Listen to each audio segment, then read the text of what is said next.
प्यारे साथियों, संबंधियों, निरपेक्ष प्रयास के चौथे सत्र में मैं प्रदीप वाजपेयी आपका स्वागत करता हूँ, अभिनंदन करता हूँ। पिछले 3 सत्रों से हम निरंतर भारतीय कृषि के जो भी आंकड़े हैं, उनका विश्लेषण, उनका परीक्षण और उससे क्या निर्देश, क्या निष्कर्ष सामने आ रहे हैं, इसके बारे में लगातार आपके साथ वार्तालाप करके उन्हें प्रस्तुत कर रहे हैं। पिछले सत्र में मैंने अपनी एक आशंका व्यक्त की थी कि कुछ एक ऐसी सब्सिडीज, विशेषकर फूड सब्सिडी और कृषक सम्मान निधि, इसके आंकड़े आपके सामने प्रस्तुत करना की भूल हो गई थी। मुझे मालूम था कि इसका असर नेगेटिव पड़ेगा, जो भी निष्कर्ष निकाले गए हैं उसका, मगर इतना ज्यादा आज जब मैं आपके सामने नया ग्राफ और नए निष्कर्ष प्रस्तुत कर रहा हूँ, तो ये लगभग जो आज की तारीख में वास्तविक जीडीपी ग्रोथ है भारत की, उसके नजदीक ही पहुंच गए हैं। अर्थात जो नेट डिविएशन है, नए ग्राफ में आप देखेंगे, वो लगभग 7% आ रहा है। और विश्व पटल पर आरबीआई, एसबीआई और अनेक जो रेटिंग एजेंसीज हैं, उनके अनुमान के हिसाब से भारत की पिछले 23-24 में यही जीडीपी वृद्धि दर बताई गई है। कुछ आंकड़े और आपके सामने मैं प्रस्तुत करूंगा कि किस तरह है नंबर ऑफ बेनिफिशरीज, यानी जिन्हें इन योजनाओं का फायदा पहुंच रहा है, उनके आंकड़े लगातार बढ़ते जा रहे हैं। 18-19 में 3 करोड़ 16 लाख कृषकों का इसमें फायदा हुआ, जो 22-23 में बढ़कर 10 करोड़ 71 लाख हो गया है। यह एक, और इस दौरान लगातार ये लाभ प्राप्त करने वाले किसानों का आंकड़ा बढ़ता ही जा रहा है। एक तथ्य और मैं आपके सामने रखूं कि पहले यह लाभ सीमांत किसानों तक सीमित था, अब यह सीमा को खत्म कर दिया गया है और चाहे वो कितना भी बड़ा किसान क्यों ना हो, सबको यही लाभ प्राप्त हो रहा है। इसका क्या जस्टिफिकेशन है, क्या कारण है कि भारत सरकार हर छोटे बड़े किसानों को एक ही तराजू में तौल रही है, एक जैसी उनकी आर्थिक स्थिति को स्वीकार कर रही है? यह एक विचारणीय प्रश्न है। इसी तरह से बजट एलोकेशन में भी लगातार वृद्धि हो रही है। अर्थात 18-19 में जब यह योजना चालू हुई थी, तब 20,000 करोड़ रुपए का व्यय बताया गया था। 22-23 में यह बढ़कर 67,50,000 पहुंच गया है। इस दौरान यह वृद्धि बढ़ती ही जा रही है। अब अगर हम इन्हें वास्तविक वृद्धि के हिसाब से देखें, अर्थात 7% में से अभी जो आज की तारीख में महंगाई दर है, वो लगभग 5% है। इसका मतलब कि केवल 2% की वास्तविक आय भारत की बढ़ी है। और पिछले सत्र में ही मैंने कहा था कि जो इन्फ्लेशन बेस्ड, यानी 4% की सीमा रिजर्व बैंक द्वारा तय की गई है, और आज ही मैं बयान पढ़ रहा था कि रिजर्व बैंक के जो गवर्नर है, उनका भी यह कहना था कि रिजर्व बैंक ऐसी कोशिश कर रहा है कि महंगाई दर पर काबू किया जाए, अर्थात निर्धारित सीमा 4% पर रखी जाए। यह किसी भी ऐसी योजना का आभास नहीं देता है कि भारत वास्तविक वृद्धि कितनी है, और ये जो डेफिसिट फाइनेंसिंग बेस्ड अर्थव्यवस्था को प्रबंध करने का जो प्रयास पाश्चात्य देशों ने किया है, उसे त्याग कर इस दिशा में किसी भी तरह से कोई कोशिश भारत में नहीं की जा रही है। इस कारण से जो गरीबी है वह लगभग स्थिर है, क्योंकि हमने बड़े किसान और छोटे किसान के बीच में फर्क करना छोड़ दिया है। तो बड़े किसान तो गरीब हो नहीं सकते, मगर हाँ, छोटे किसानों पर जो पहले सीमांत किसान थे, 2 हेक्टेयर या उससे कम जमीन वाले किसान, इन दोनों के बीच में डिफरेंस का मूल्यांकन करना कि उनकी आर्थिक स्थिति सुधर रही है या बिगड़ रही है। क्योंकि फूड सब्सिडी, कृषक सम्मान योजना का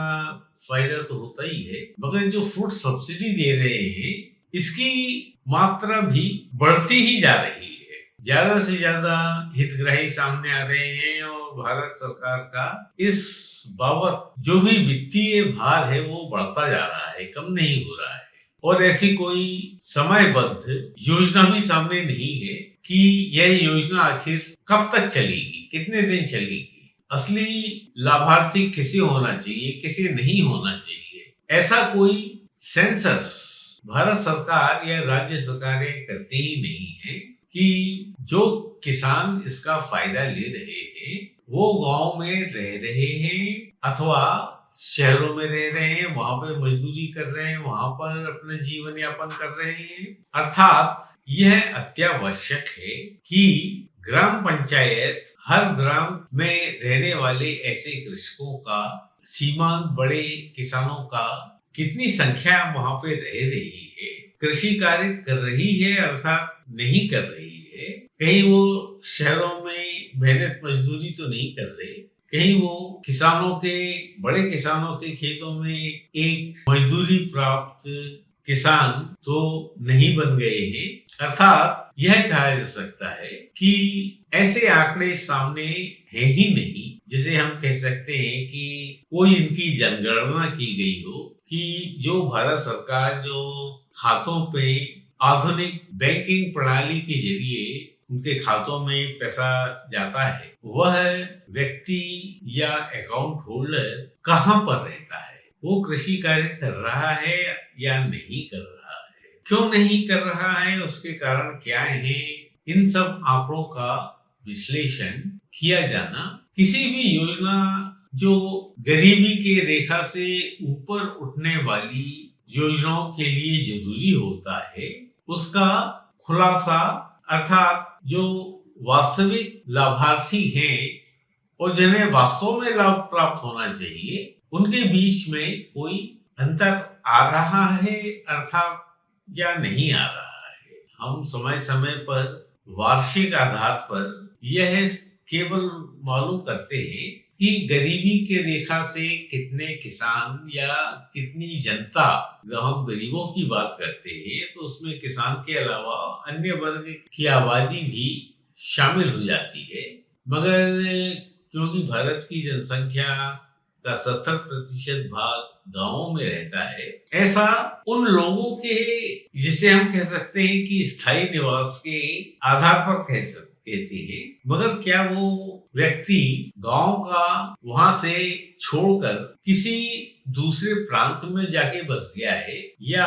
आज की तारीख में वो उस गांव का किसान है ही नहीं, जिसे कहते हैं कि ऐसा कोई रिकंसिलिएशन स्टेटमेंट कि यह जो आबादी गांवों से शहरों की तरफ भाग रही है, इसमें कोई कमी आ रही है या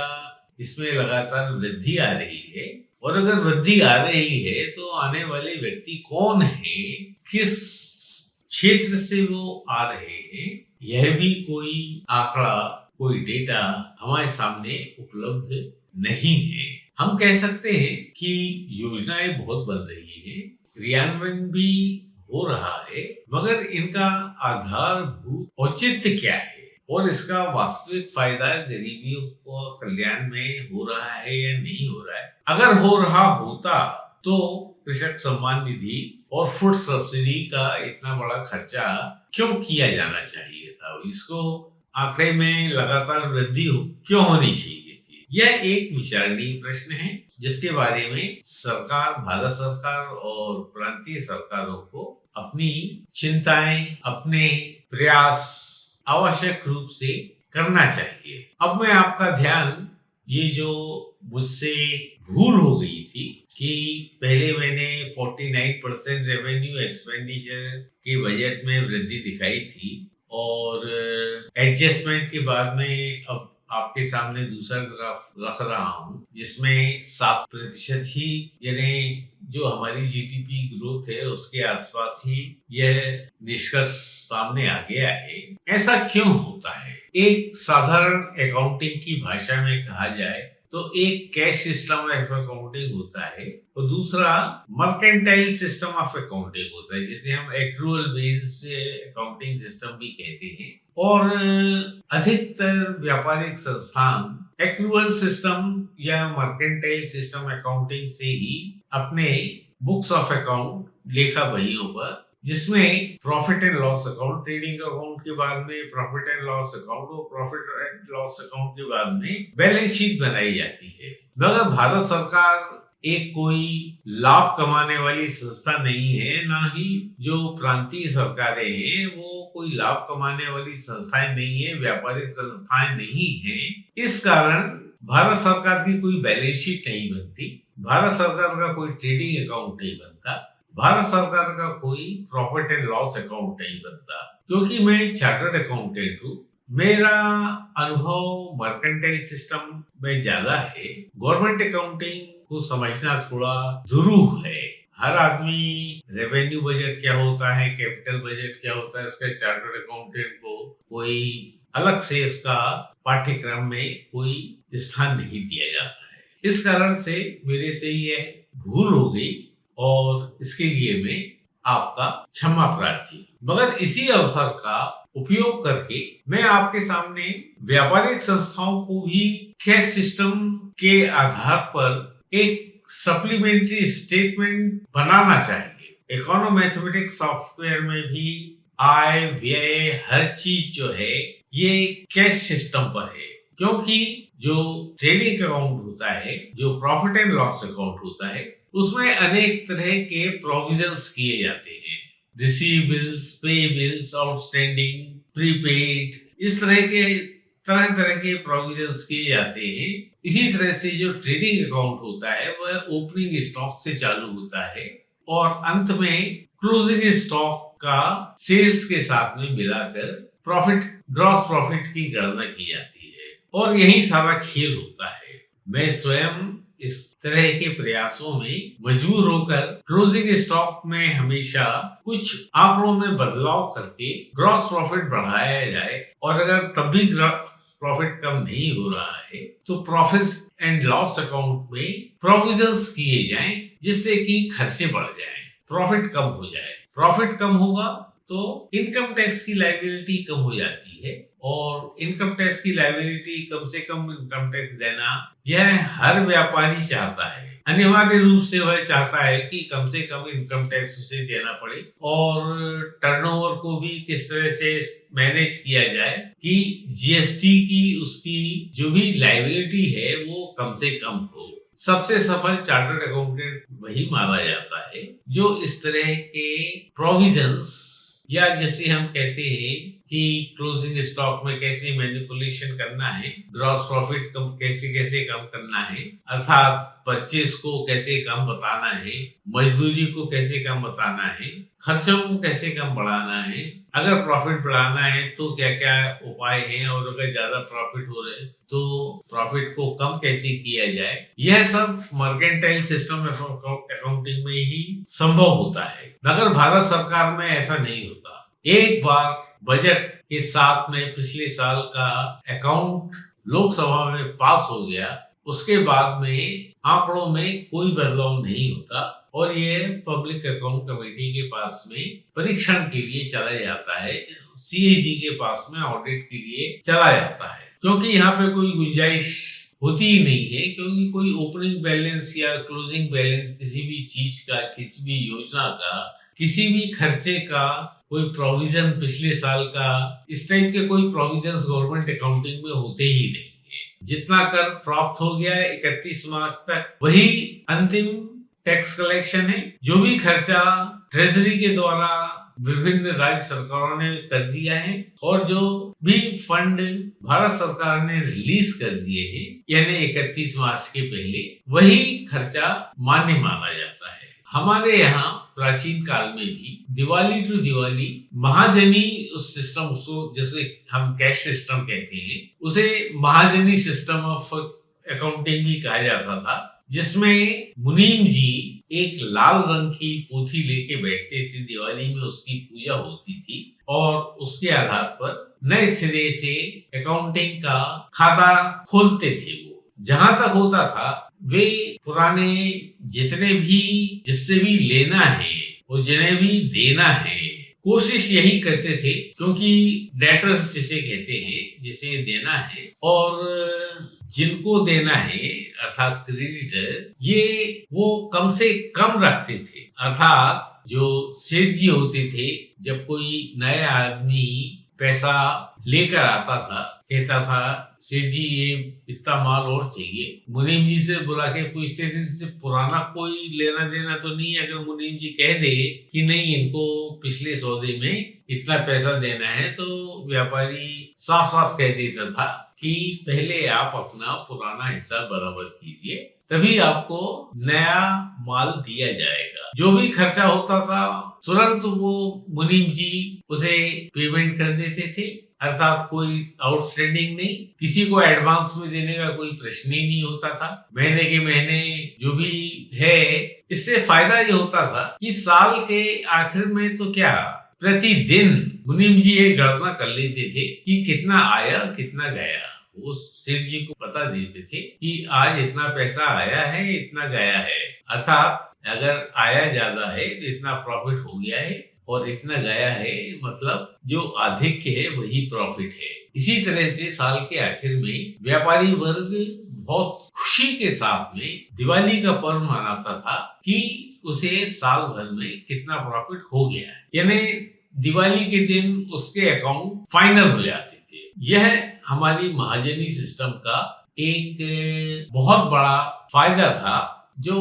हम आज जिस पाश्चात्य डेबिट क्रेडिट और एक्रूअल सिस्टम ऑफ अकाउंटिंग के मोह जाल में फंस गए हैं, इसके उदाहरण बैंकों में कितना फ्रॉड होता है। जितना स्टॉक बताया जाता है, जब वास्तव में देखा जाता है कि वहां पे उतना स्टॉक है ही नहीं। जब इनकम टैक्स की रेट पड़ती है तो मालूम पड़ता है कि जितना खर्चा ये बता रहे हैं, जितना आय ये बता रहे हैं, आयकर की चोरी के साथ में जीएसटी की चोरी, यह सब घटनाएं इसका कंफर्मेशन बुक्स ऑफ अकाउंट से ही होता है। जब वो इस चीज को मिलाते हैं कि कितना माल वास्तव में आया और कितना उत्पादन हुआ, जब इन आंकड़ों को मिलाया जाता है और मालूम किया जाता है कि कितना जीएसटी की लायबिलिटी बननी चाहिए और कितने वास्तव में इसका पेमेंट किया गया है या नहीं किया गया है, तभी जीएसटी की चोरी पकड़ी जाती है और इनकम टैक्स की चोरी पकड़ी जाती है। महाजनी सिस्टम में इस तरह की चोरी की घटनाएं संभव ही नहीं है, क्योंकि वहां पर कैश सिस्टम है। आजकल कई व्यापारी संस्थान अभी भी ऐसे हैं कि जो प्रतिदिन अपना जितना ही पैसा आया उसको बैंक में जमा कर देते हैं। इस तरह से अगर देखा जाए तो हमें एक बार फिर इस चीज का पुनर्निरीक्षण करना चाहिए कि दोनों अकाउंटिंग सिस्टम साथ साथ कैसे चल रही है, जिसे मैं कह सकता हूँ कि हाइब्रिड सिस्टम। प्रत्येक आयकर दाता वह अपनी इनकम अगर 5 लाख बताता है, उसके साथ में उसको कितने अकाउंट उसके हैं और उसमें कितना पैसा आया और कितना पैसा गया, यह बैंक से सर्टिफाइड एक कॉपी इनकम टैक्स रिटर्न के साथ में देना अनिवार्य होना चाहिए। ऐसा कोई प्रावधान आज नहीं है, व्यक्तिगत हो या कॉर्पोरेट हो, किसी के साथ में यह अनिवार्यता नहीं है। और इस कारण से जो बाजार में काला बाजारी है, अर्थात काला धन है, वह किन हाथों में जा रहा है और उस काले धन का उपयोग किस तरह से आर्थिक असमानता को बढ़ा रहा है, यह एक भारत सरकार के लिए चिंतनीय प्रश्न होना चाहिए कि क्यों ना प्रत्येक आयकर दाता, चाहे वो उच्च वर्ग का हो, मध्यम वर्ग का हो, सैलरी प्राप्त करने वाला हो। सबके अकाउंट का एक स्टेटमेंट, मंथली स्टेटमेंट कि कितना पैसा उनके अकाउंटों में गया है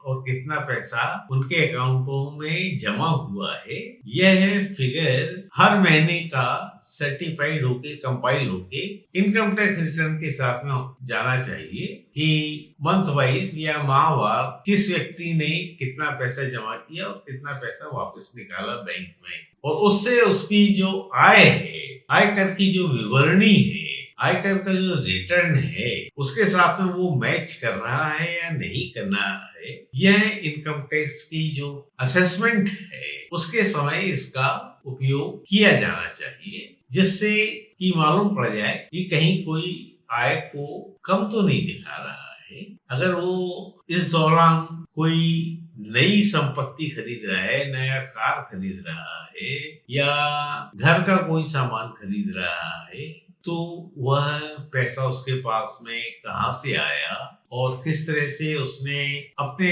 बजट को